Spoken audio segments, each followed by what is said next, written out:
ఇచ్చిన డోనర్ ఎవరు, అసలు ఆ డోనర్ ఎవరు చేసి ఆస్పత్రి లేదు లేదు ఇది వెళ్ళిదే నేను పథకం రైతుతో డోనర్ తీసుకున్నాను అంటే శాంతి సదాగా చెప్తుందంటే నేను మా ఆవేశంలో శాంతి చెప్తున్నాను. నాకు నేను విజయసాయి రెడ్డి గారికి ఇవ్వలేదు, ఆయన బాబు కావాలనుకున్నాడు.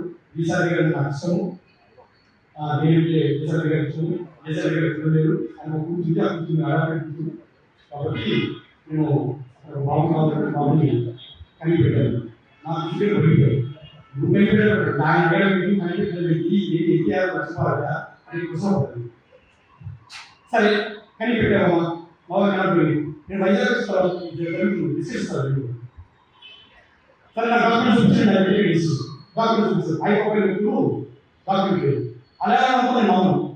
ఒక 1 month సార్ జనవరిలో ప్లాన్ అయితే మనకి జనవరి అంతా పీరియడ్ రావచ్చు.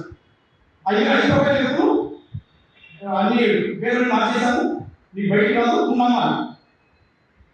నమ్ముతాను నమ్మినప్పుడు చెప్పు నాకు నువ్వు నమ్మాలి అంటే నువ్వు చూపించినప్పుడు ఇట్ ఈస్ ఫిజికల్ రిలేషన్ అయ్యింది అని నేను డిసైడ్ చేశాను. అవును ఫిజికల్ రిలేషన్ అనుకో. సరే ఫిజికల్ రిలేషన్ ఎవరితో యువత కూడా అవుతాడు చక్కగా చెప్పి విజయసాయి గారు ఫిజికల్ రిలేషన్ ఇప్పుడు నేను పెద్దాన్ని పోయి అడగలను మేడం, పత్రిక పెట్టుకోవచ్చు, పెద్దాన్ని పోయి అడగలను విజయసాయి గారు అడిగే ధైర్యం నాకు దాన్ని టచ్ చేయగలను. నాకు ఫీజు ఎగిపోయి ఇది అడగలను. సార్ నేను సత్య ప్రమాణాలు చెప్తున్నాను, నేను జాన్వరి ల్యాండ్ అయినప్పుడు హాస్పిటల్కి వెళ్ళాను, ఐఎఫ్పి చెప్తే సారీ హోటల్కి వెళ్ళాను. నా పెద్ద పాపను ఫోటో సార్ పెద్ద పాప ఉండడానికి ఇది ఇప్పుడు నాకు ఈ పెద్ద పాప ఇంతమంది అబ్బాయిల్లో నేను ఒక్కదాన్ని మాట్లాడుతున్నాను, మీరు అర్థం చేసుకోండి. అంత స్ట్రెస్లో కూడా నేను జాబ్ చేసిన, నాకు ఇంకొద్దు విశాఖపట్నంలో నేను చెయ్యను, నేను రిటర్న్లో రాసిచ్చి వచ్చిన. నేను నా ప్రొఫెషన్ కంప్లీట్ కాకుండానే నేను విశాఖపట్నంలో పని చేయలేను ఇంత ప్రెజర్లో అనేసి. అక్కడ ఏం తప్పు చేసినామో నాకు ఇప్పటి వరకు అర్థం కాలే. ఉద్యోగమే చేసినాం, నేనేం తప్పు చేయలే. నేను వచ్చిన నా మొగుడు ఇల్లు తీసిండు, నేను సంసారం చేస్తూనే ఉన్నాను. నేను దేవుడు మరి నాకు ఇది కష్టం పెట్టాలని ఏమైనా కన్సీవ్ అయ్యానో నాకు తెలీదు. ప్రెగ్నెంట్ అయ్యాను. నేను ప్రెగ్నెన్సీ వచ్చిన తర్వాత బిడ్డను ఏమైనా చంపుకోగలను నేను, సరే అనేసి బిడ్డను కూడా నేను ట్రావెల్ చేసిన. మా అత్త సపోర్ట్ చేసింది, వదిన చేసిండు, ఆయన చేసిండు, అందరు చేసిండు. 9 నెలలు బిడ్డ నేనే కన్నా, నేనే మోసిన, నేనే కన్నా. బిడ్డల్ని కూడా మీరు ఆయన మెసేజెస్ అన్నీ చూపిస్తాను మీకు. నేను ఇంకొకరి భార్య అని తెలిసి, నేను ఇంకొక బిడ్డకి తల్లినని తెలిసి కూడా నన్ను ఎంత హర్రాస్ చేశాడో, సెక్సువల్ హర్రాస్ ఎంత చేశాడో అన్ని చాటింగ్ చూపిస్తాను. నేను మీకు అబద్ధం చెప్పాను, ఎవ్రీథింగ్ చూపిస్తాను. ఈ 2000 అయిపోయింది. యూఎస్ నుంచి రిటర్న్ వచ్చాడు మదన్ మోహన్ మానిపాటి. రిటర్న్ వచ్చిన తర్వాత కూడా నేను చెప్పిన బిడ్డ ఇది అనేసి వచ్చిన వెంటనే విశాఖపట్నం వచ్చాడు తన బిడ్డల్ని చూసుకునేదానికి. ఇది అండి అనేసి బిడ్డను తీసుకొని చూపించినాను కూడా నేను అతనికి. చూపించిన తర్వాత అతను చాలా మెంటల్గా స్ట్రాంగ్గా ఫిక్స్ అయిపోయాడు. అంత జరిగింది. తర్వాత నేను అడిగినాను, నేను ఎందుకు అడిగినానంటే సుభాష్ అప్పటికే మేము సుభాష్కి తెలుసో తెలియదని నాకు తెలీదు. ట్రైబల్లో ఎప్పుడు కూడా మేము రాసుకున్నాం విడాకుల ఒప్పందం. నేను ఆయనకు రాసిచ్చిన, ఆయనకు నాకు రాసిచ్చిండు. నేను అది కూడా చెప్పిన ఆయనకి. లేదు లీగల్గా కూడా తీసుకో అన్నారు. సరే అనేసి నేను మదన్ మోహన్ మానిపాటిని అడిగిన. సరే అనేసి ఇద్దరం కలిసే డాక్యుమెంట్ చూపిస్తా, ఇద్దరం కలిసే మేము విశాఖపట్నం కోర్టుకి అప్రోచ్ అయినాం. విశాఖపట్నంలో ఫైల్ చేసినాము, ఏప్రిల్ మంత్లో ఫైల్ చేసినాము. ఇంకా సాయి రెడ్డి సార్ గురించి వస్తే మీకు చెప్పాల్సిన వెరీ ఇంపార్టెంట్. ఆయన ఒక respected person. Vijayasai Reddy sir నేను ఫస్ట్ టైం విశాఖపట్నంలోనే చూసిన ఆయన్ని. నాకు చిన్నప్పటి నుంచి ఒక సర్పంచ్ కూడా తెలీదు. మా రాయలసీమలో నేను నంద్యాల, మా రాయలసీమలో ఆడపిల్లలు దేనికి బయటికి పోయి ఊర్లు తిరిగేది, లేకుంటే ఎంఆర్ఓ ఆఫీసులకు తిరిగేది నాకు తెలీదు. నేను ఎన్నడూ ఒక సర్పంచ్ని కూడా చూడలేదు నేను పుట్టి పెరిగినప్పటి నుంచి. ఒక్కసారిగా ఒక ఎంపీ గారు నాకు పరిచయం అయ్యేసరికి అబ్బా ఇలా ఉంటుంది. ఒక ఉద్యోగము అంటే చాలా చామింగ్గా చేసేదాన్ని, చాలా ఛాలెంజింగ్గా చేశాను నేను. ఫస్ట్ పోస్టింగ్ కదా ఎగిరి చేసినాం మేము.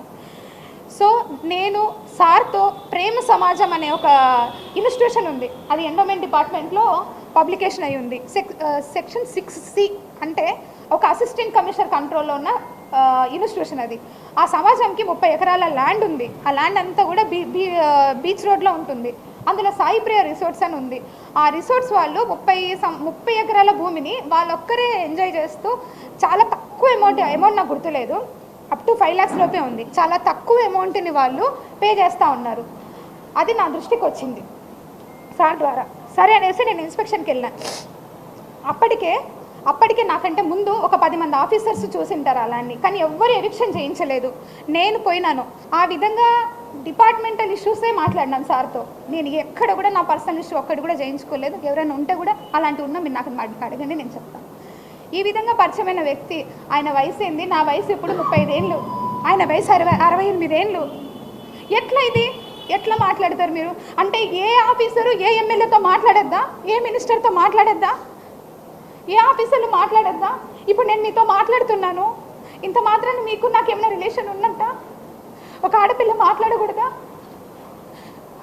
అంత పెద్ద అయినంత మీరు మాట్లాడేటప్పుడు కనీసం నేను ఇక్కడే ఉన్నానుగా, సస్పెన్షన్ పీరియడ్లో ఊరు దాటకూడదని నాకు ఇచ్చారు ఆర్డరు.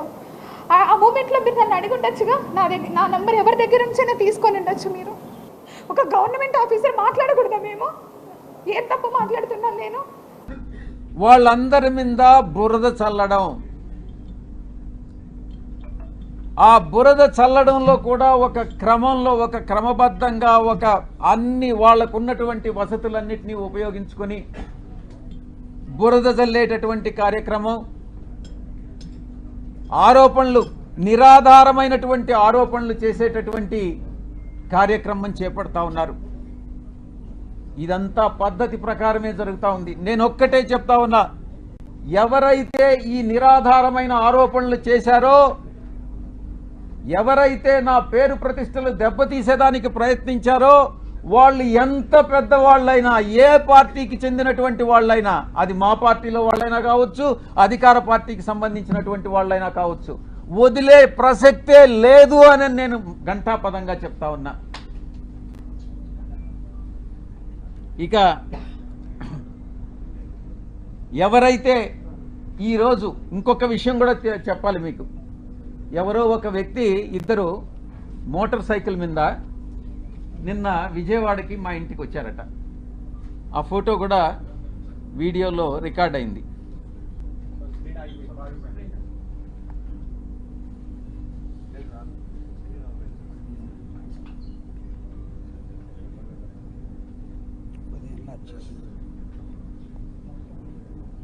నేను ఒక్కటే చెప్తా ఉన్నా, వీడెవడో నాకు తెలీదు, వాడు ధైర్యంగా వచ్చి విజయసాయిరెడ్డి వాడు ఉండాడా ఇక్కడ, పారిపోయాడా అని అన్నాడంట. ఎక్కడికి పారిపోయాడు అని అన్నాడంట. వాడెవడో నాకు తెలీదు. వీడు డెఫినెట్గా తెలుగుదేశం గుండా అయి ఉంటాడు. ఆ గుండా వెనుక ఒక అమ్మాయిని కూడా తీసుకొచ్చాడు. నేను ఒక్కటే చెప్తా ఉన్నా, ఎవరైనా కూడా, నేను ఈరోజు ఇక్కడ వచ్చాను, నాకేం సెక్యూరిటీ లేదే, ఏ ఒక్క పోలీసు నా దగ్గరికి రాలేదే, నాకు పర్సనల్ సెక్యూరిటీ కూడా లేదే, నేను ధైర్యంగా వచ్చా. వీడెవడో టైం చెప్పి నువ్వు ఫలాని దగ్గరికి రా అని చెప్తే ధైర్యంగా నేను ఒక్కడనే వెళ్తా. ఈ రకంగా ఏదో వచ్చి నేను భయపెట్టేస్తాను, నేను కొట్టేస్తాను, చంపేస్తాను అని ఈ రకంగా భయపెడితే తాటాకు చప్పుళ్ళకు భయపడేటటువంటి వాడిని కాదు అని నేను చెప్తా ఉన్నా. పత్రికాముఖంగా చెప్తా ఉన్నా, వీడికే చెప్తా ఉన్నా, నువ్వు టైం చెప్పరా, నేను వస్తా, లేదా నువ్వు మా ఇంటికి వచ్చి వాడు విజయసాయిరెడ్డి గారు ఎక్కడ అన్నావు కదా, నువ్వే చెప్పు, మీ ఇంటి అడ్రస్ చెప్పు, నేను వస్తా, చూసుకుందామని అన్నటువంటి విషయాన్ని నేను చెప్తా ఉన్నాను. నేను దీన్ని బట్టి ఒకటే అర్థం చేసుకోవాలి, ఏ ప్రభుత్వం అధికారంలో ఉన్నా, ఏ కూటమి అధికారంలో ఉన్నా, మేము ప్రతిపక్షంలో ఉన్నా, భయపడే ప్రసక్తి లేదు. మళ్ళీ తిరిగి వైఎస్ఆర్ కాంగ్రెస్ పార్టీ 5 సంవత్సరాల కాలంలో మళ్ళీ అధికారంలోకి వస్తుంది. మధ్యంతర ఎన్నికలు కానీ వస్తే మళ్ళీ కూడా అధికారంలోకి వస్తుంది.